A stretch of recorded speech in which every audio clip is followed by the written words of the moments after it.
올림픽에서 그렇게 그리던 금메달을 네. 땄습니다. 그 다음에 후유증도 심하거든요. 예, 맞습니다. 네. 어떤 과정이 또 있었습니까? 운동도 하기 싫고 금메달 땄는데 또 해야 돼 이런 생각이 상당히 많이 지배를 해요. 예전에 제가 이제 황영조 선생님이 이런 말을 했었거든요. 금메달 따고 다시 뛰려고 하니까 차 밑에 뛰어들고 싶다는 말을 들었었거든요. 훈련 중에서 가장 힘든 훈련이 어떤 훈련이었나요? 아, 저는 뛰는 운동이 달리기? 예, 제일 힘들었습니다. 운동 선수 중에 딱 2명만 좀 존경합니다. 아, 누굽니까? 이봉주 형이랑요, 네. 진종호 형님. 아, 좀 예. 예.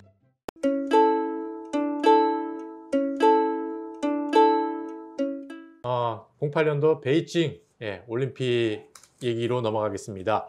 그 올림픽에서 네. 전승을 한판승으로 금메달을 따는 경우가 있었나요? 세계적으로 보면 3번 정도 있었어요. 올림픽에서? 네네. 네네.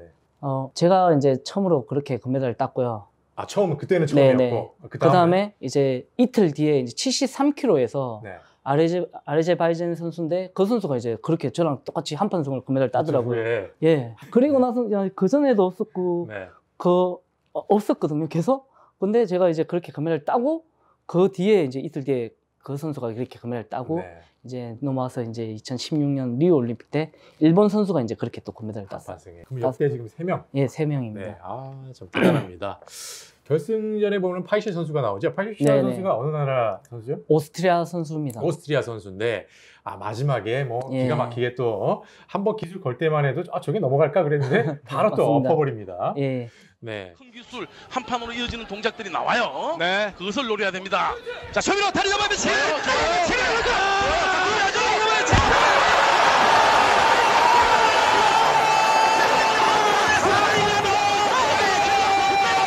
다리 잡아야지. 한 판승. 기빠져. 대한민국 첫 금메달의 주인공 바로 자랑스러운 대한민국의 최민호 선수입니다. 지금은 그게 반칙이라고 하던데 어떤 내용입니까? 지금은 다리 밑으로 손이 가면 안 돼요. 왜냐면 이제 좀 유럽 선수들이 이제 힘이 좋고 팔다리가 길다 보니까 네. 이제 좀 다리를 많이 잡고 드러매치기라든지 태클이라든지 또 다리 잡고 매치기를 좀 많이 하거든요. 유도 같은 경우는 이렇게 정석으로 잡고 업어치기라든지 허벅다리라든지 안다리라든지 이렇게 정석 기술이 있어요. 이제 유럽으로 많이 넘어가면서 자기들이 좋은 이제 기술을 선택하다 보니까 좀 레슬링화로 좀 많이 좀 퇴색이 됐었어요. 기술 자체가 이제 한국이랑 일본 빼놓고는 거의 다리 잡고 이런 레슬링화가 좀 많이 된 거죠. 네. 이 덕만 닿으면 저희는 지는 거니까. 그러다 보니까 이제 세계 유도 연맹에서 너무 레슬링화로 바뀌면 안 된다. 유도에 딱 정석을 지켜야 된다 해서 이제 바뀌었는데 유럽 선수들도 정말 유도 정석을 잡고 또 잘하더라고요. 네. 그래서 지금 생각해보면 바꾸기를 좀 잘했는 것 같은데 일반 분들이 보기에는 또 화려한 기술은 좀 많이 사실 없어진 건 사실이거든요.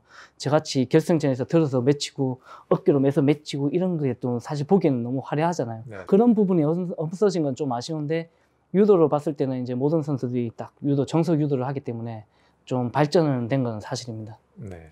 네, 어쨌든 우리 최민호 감독께서는 찬성이다. 아니 저는 반대죠. 왜냐하면 저는 다리 잡기를 워낙 잘해가지고 그런 기술도 많이 하고 했었거든요. 근데 저희 나라 선수들은 이제 다리 잡기를 많이 안 해요. 저는 아까도 말했듯이 힘이 우리나라 선수보다는 좋았기 때문에 그런 기술을 상당히 즐겨 했었고요. 힘센 분들이 거의 이렇게 잡아서 던지고 이런 걸 많이 해요. 유럽 선수들은 워낙 힘이 좋으니까 그런 기술을 많이 했고요.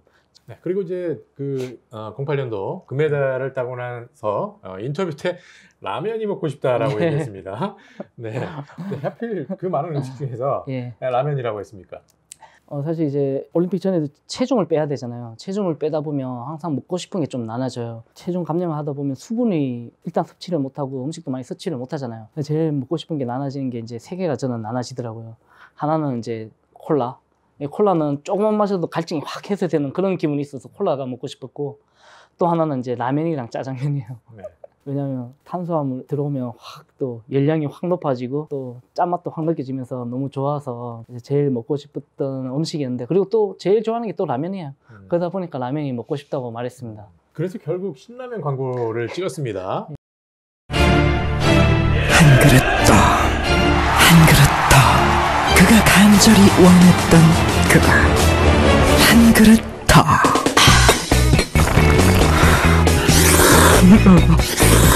산하에 올리는 명심 신라면. 신라면 진짜 맛있네. 네, 어떻게 신라면 광고를 또 찍게 됐습니까? 사실 네. 진짜 그걸 노리고 진짜 말한 건 아니거든요. 그렇겠죠. 근데 네, 네. 이제 사람들은 네, 네. 야, 너 그거 노린 거 말한 거 아니냐. 네, 네. 좀 그렇게 말을 하거든요. 네. 그래서 저는 진짜 그런 뜻 없고 진짜 라면을 먹고 싶어서 라면을 말했었고 제가 뭐 올림픽 끝났는데 뭐 그런 것까지 생각할 겨를이 없잖아요. 그래서 라면을 먹고 싶다 하니까 이제 라면 쪽에서 이제 그걸 보시고 이제 CF를 찍자고 이렇게 제안이 왔던 것 같아요. 올림픽에서 그렇게 그리던 금메달을 네. 땄습니다. 근데 항상 보면은 정상에 서고 나서 그 다음에 후유증도 심하거든요. 예, 맞습니다. 네, 어떤 과정이 또 있었습니까? 정말 말 그대로 후유증이 있습니다. 이게 뭔가 하면 사실 올림픽이라는 목표를 향해서 정점을 찍었는데 이제는 이제 또 높이 올라갈 게 이제 2연패가 있긴 하지만 그게 사실 상당히 많이 힘든 거잖아요. 올림픽 한 번 금메달 따기도 힘든데 두 번이라는 것도 상당히 힘들고 금메달 따다 보니까 모든 목표가 저는 다 이루어진 거잖아요. 그러다 보니까 다시 운동을 해야 된다는 그게 상당히 많이 힘들었어요. 다시 새벽부터 일어나서 또 뛰어야 되고 또 오전에 운동해야 되고 오후에 운동해야 되고 야간에 운동해야 되고 또 새벽에 빨리 일어나야 되고 이런 게 저한테는 상당히 많이 지치더라고요. 올림픽 끝나고 너무 고기를 많이 먹었던 것 같아요. 이게 너무 좋은 걸 너무 많이 봐서 그래서 다시 아까 말씀드린 감옥이 아니고 풀밭에 다 들어가서 다시 해야 된다는 그 마음을 바로잡기가 상당히 많이 힘들었어요. 그래서 예. 60kg에서 한 체급 올려서 66kg으로 올리게 된 건가요? 그런 부분이 죠. 왜냐하면 이제 너무 힘들다 보고 이제 운동도 하기 싫고 금메달 땄는데 또 해야 돼 이런 생각이 상당히 많이 지배를 해요. 예. 예전에 제가 이제 황영조 선생님이 이런 말을 했었거든요. 금메달 따고 다시 뛰려고 하니까 차 밑에 뛰어들고 싶다는 말을 들었었거든요. 근데 그 마음이 저도 똑같이 느껴지더라고요. 금메달을 땄는데 다시 새벽부터 일어나서 훈련을 하려고 하니까 제가 침대에 딱 앉아 있잖아요. 그럼 뒤에서 누가 나 망치로 머리를 한 대 좀 때려줘서 기절해가지고 안 일어났으면 좋겠다 이런 생각을 상당히 많이 했어요. 그리고 뛸 때마다 막 그 힘든 게 느껴지는데 CF 하면 돈도 푹푹 들어오고 이런 거를 맛보다 보니까 완전 망각을 하게 되더라고요. 아, 나 이렇게 하면 왜 돈 버는데 이렇게 왜 내가 또 다시 운동을 할까? 이런 생각이 완전 지배를 해버린 거예요.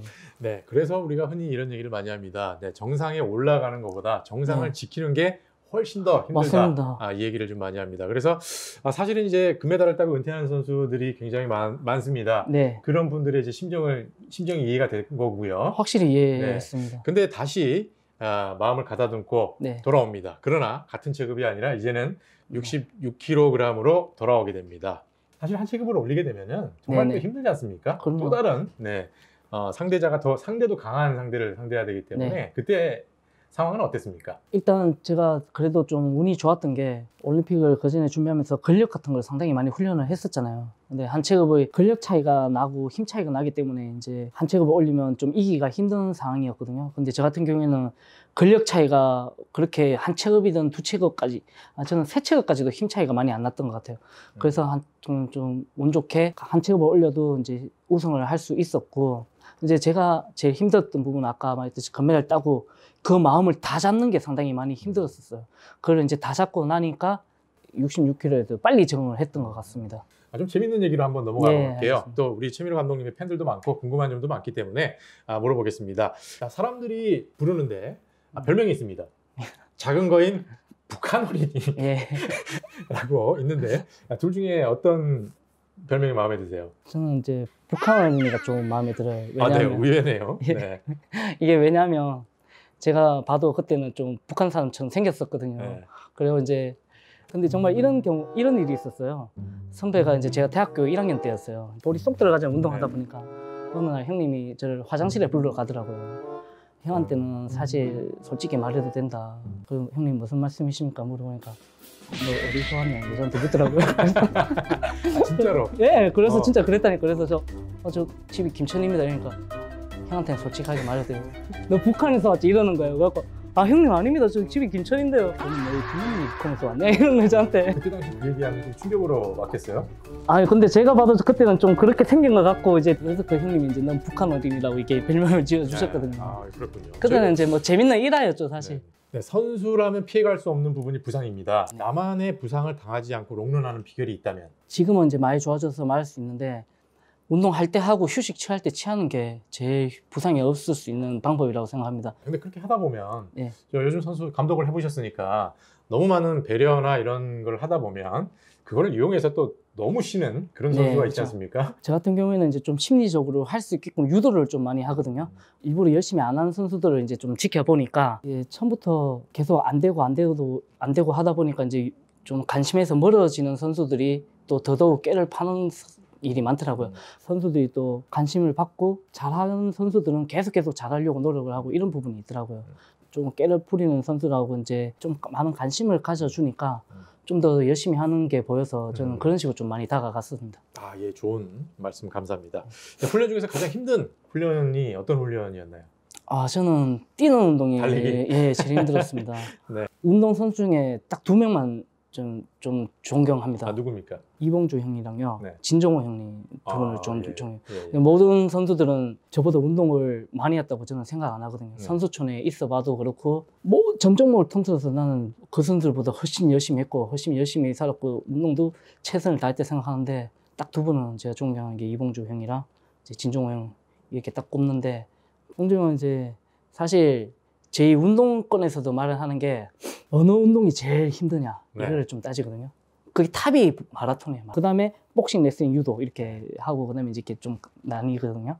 근데 탑이 이제 마라톤인데 거기에서 세계 최고가 되고 그 정도 나이가 그렇게 많으신데도 그때까지 할 수 있다는 자체가 너무 존경스럽고, 최고의 힘든 운동에서 최고가 된 분이시잖아요. 그래서 정말 존경을 하고, 그리고 진정호 형 같은 경우에는 이제 뭐 육체적으로는 그렇게 힘들지 않지만은 정신적으로는 멘탈이 상당히 강하다고 저는 보는 게, 그래도 올림픽이 3번 우승할 정도면 한 번을 우승해도 해질 수가 있고, 그리고 또 2번까지 가기 위해서 멘탈을 잡기가 상당히 힘들 건데 그 멘탈을 3번까지 잡았다는 게 난 그게 상당히 존경스럽더라고요. 그래서 이 두 분을 정말 많이 존경하고 있습니다. 아, 그리고 이제 은퇴 후 지도자 생활을 이제 하고 있습니다. 네, 선수 시절과 지도자 생활 어떤 점이 더 좋습니까? 당연히 지도자가 좋죠.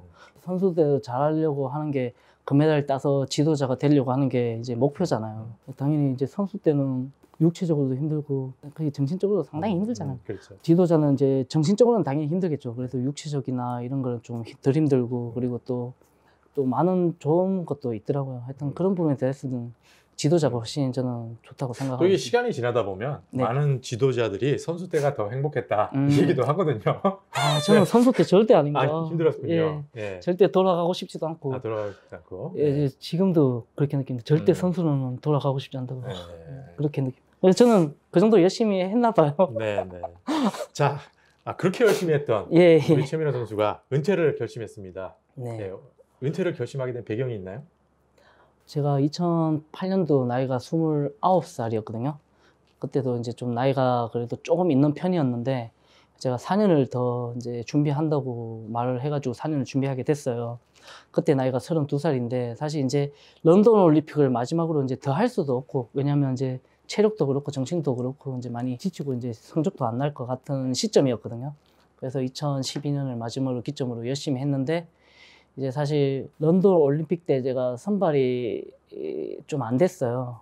그러면서 좀 안타까운 부분도 있었지만 또 같은 팀에 있는 조준호 선수가 이제 같이 시합을 해가지고 이제 서로 비슷하게 했었는데 조준호가 이제 선발이 됐어요. 그러면서 이제 그래서 저는 금메달도 땄었고, 또 후배가 나가서 또 잘하라고 격려도 좀 해줬고요. 그래서 저는 그래서 후배한테 양보했는 거라고 좀 보시면 될 것 같습니다. 네. 그리고 최근에 우리 최민호 감독께서 드디어 네. 배우자를 만나서 결혼에 골인하게 되겠습니다. 예, 어떻게 결혼하게 됐는지 근황에 대해서 말씀 좀 해주시죠. 제일 친한 친구가 있는데 친구가 이제 계명대학교 감독을 하고 있었어요. 유도 감독이었는데 그 친구가 이제 부산에 전지훈련 간다고, 제가 그 당시 때 이제 유도를 그만두고 나서 고깃집을 했었어요. 유도에 좀 미련이 없었어가지고 고깃집 하다가 이제 친구가 이제 너무 고깃집에서만 일하는 거 아니냐, 좀 자기 전지훈련 가는데 머리 좀 식힐 겸 부산으로 와라 해가지고 이제 부산을 갔었어요. 갔는데 이제 친구가 뭐 아는 뭐 여자분도 없냐 이렇게 묻더라고요. 야, 있어봐라, 내가 부산에 그 친구가 있는데 그 친구 보고 한번 불러 나오라 할게. 그래가지고 이제 나온 친구가 이제 이 지금 와이프가 된 거예요. 뭐 만나는 거야 만날 수 있는데 네네. 그 뒤로 이제 결혼까지 골인하기가 쉽지 않거든요. 네. 연애 많이 해봤나요? 저는 한 3번, 4번 정도 했었습니다. 여자들한테도 말을 잘 못했었어요. 그래갖고 이제 잘 만나지도 못하고 했었는데 지금 와이프는 이제 확실히 느끼는 게 이래서 결혼하는구나를 좀 많이 느껴요. 왜냐면 와이프가 이제 이렇게 같이 사람을 만나고 하잖아요. 그러면 오빠 잘생겼어, 오빠 멋있어 이런 말을 자주 해요. 그래갖고 처음에는 이제 의심스럽잖아요. 저도 제 얼굴을 보면 좀 그런 말이 안 나오긴 하는데 와이프가 진짜 계속 그런 말을 하는 거예요. 처음에. 다른 분이 계신데. 예. 근데도 아니 오빠가 몰라서 그러는데 지금 얼굴이 좀 부어서 그런데 하루에 딱 2번 잘생겼다고. 근데 하루에 맨날 저는 샤워를 2번 하거든요. 샤워하고 나면 혈액순환이 오빠가 잘 되는지 그때는 얼굴도 하얘가지고 되게 잘생겼다고 하더라고요. 이게 제가 계속 미끼를 던져봐요. 이게 진심인지 아닌지도. 그런데도 이게 넘어가지도 않고 진짜 진심으로 좋아해주는 게 보이니까 이래서 결혼하게 되고 인연이 있구나 이렇게 느끼고 있습니다. 결혼도 하셨고, 네, 이제 자식들이 생길 텐데 자식들이 유도 선수를 하겠다. 네. 라고 얘기한다면 지원해 주시겠습니까? 아니면 말리겠습니까? 저는 말릴 것 같아요. 근데 이게 짧게 말할게요. 네. 이게 나눠지는 게 여자면 당연히 말릴 거고요.